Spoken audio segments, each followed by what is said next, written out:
Hoje, dia 12 de setembro, o CFM, Conselho Federal de Medicina, publicou as novas normas que norteiam a publicidade médica e o comportamento de nós médicos nas redes sociais. Ela vai sair dia 13, amanhã, quarta-feira, no Diário Oficial da União, que vai deixar isso realmente como uma lei, como uma regra, e vai começar a valer a partir de 180 dias da publicação. Ou seja, nós médicos temos 106 meses para nos adequarmos para essas novas normas. O manual anterior, ele era de 2011, um manual muito completo, que foi atualizado posteriormente, em alguns anos, com algumas coisinhas a mais. Só que, claro, já tinham 12 anos aí desde isso, e a sociedade, a internet, o comportamento das pessoas nas redes sociais mudou bastante. Então, muita coisa tem que ser revista, e aqui eu vou comentar as principais mudanças. A normativa de 2011 era bastante restritiva em relação à nossa atuação nas redes sociais, o que eu, João, via como uma virtude. Eu sou um crítico dessa nova forma. Claro, vai ter coisas boas, coisas ruins, mas eu não vejo com os melhores olhos, com o melhor ponto de vista, essa mudança. Porque a nossa profissão ela é diferente das demais. E a nossa atuação nas redes sociais, na publicidade, deve entender a premissa da nossa profissão. A medicina é uma ciência probabilística, ou seja, a gente não tem certeza de que determinada coisa vai dar errado ou vai dar certo, que o paciente vai realmente colher aquele benefício e que paciente vai se beneficiar. Por isso, a publicidade na medicina, ela não pode prometer nada. Não é como você prometer um desconto numa roupa ou prometer que tal celular tem um zoom melhor do que o outro. Você não tem isso na medicina.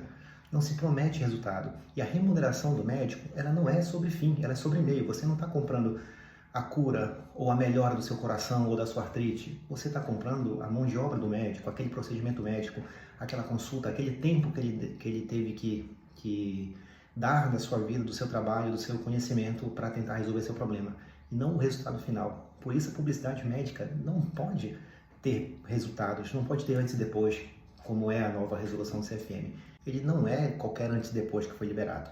Você tem que dizer, por exemplo, o problema do paciente, seja um problema estético, né, um problema clínico mesmo, o jeito que você vai fazer aquele procedimento, aquele tratamento, e o depois, o possível resultado, que não é uma garantia de resultado. E claro, o médico tem que informar nessa postagem, nesse conteúdo que ele vai fazer, as possíveis complicações e problemas e necessidades que precisa fazer, um acompanhamento, determinada coisa, efeitos adversos, riscos, tem que ser informado nesse antes e depois. Então não é somente isso é antes e depois, existe método por isso que o CFM deixou bem claro na sua resolução. Uma coisa que é bem claro, tem que ter por escrito, né, o consentimento do paciente para que haja a divulgação de determinado resultado ou de determinada técnica. Você pode filmar um procedimento se não tiver nenhuma exposição clara da identidade do paciente e, claro, ele autorizar, e publicar na sua rede social para mostrar determinada coisa para informar as pessoas ou para informar outros profissionais. Uma outra recomendação que antes e depois, durante filmagem de procedimentos ou outras coisas assim, não pode falar nome comercial. Isso é super importante. Você pode falar o princípio ativo, mas não pode falar o nome daquela marca, daquela empresa, até mesmo para não gerar conflito de interesse. Isso é uma coisa que precisa ser respeitada. Outra coisa super comum aqui no dia a dia, que precisava ser melhor regulamentada, é sobre publicar fotos com pacientes. Isso ainda não é permitido. Publiquei uma foto com o meu paciente aqui e tal, ou publiquei a foto com esse bebê lindo que eu encontrei na enfermaria, ou que eu fiz o parto. Isso não pode. Mas se aquela família, aquele paciente publicou uma foto com você, tá tudo bem repostar aquela publicação, compartilhar aquela publicação. Isso acontece também, te vê? Isso tá super natural. É apenas uma demonstração de carinho do paciente com o médico e tá tudo bem, segundo o CFM agora, a gente repostar.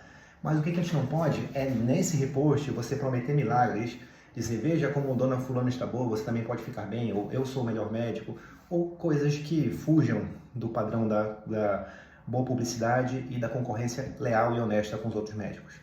Outra coisa também que não era muito claro nas normas antigas era sobre cursos.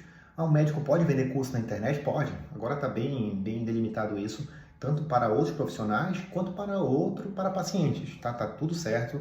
Isso foi bem dito na norma do Conselho Federal de Medicina. O que não pode é fazer prescrições coletivas nem consultas em grupo. Isso é uma coisa que acontece, a gente sabe, mas não pode fazer isso. Só pode fazer consultas individuais e receitas e tudo mais individuais. Ou seja, vender curso está liberado. Uma outra coisa sobre publicidade que para mim é o ponto mais importante, aqui um grande acerto do CFM, foi sobre médicos que anunciam especialidades que não existem, ou médicos que anunciam que são daquela especialidade sem ser. Isso a gente sabe que está cheio nas redes sociais, especialmente aqui no Instagram. E o CFM fez uma coisa muito importante. Você que é esse médico, que segue esse tipo de médico, eles podem publicar, fazer seu conteúdo numa boa, mas eles têm que deixar claro para a população, para os seguidores, para a sociedade, que eles não são especialistas naquilo.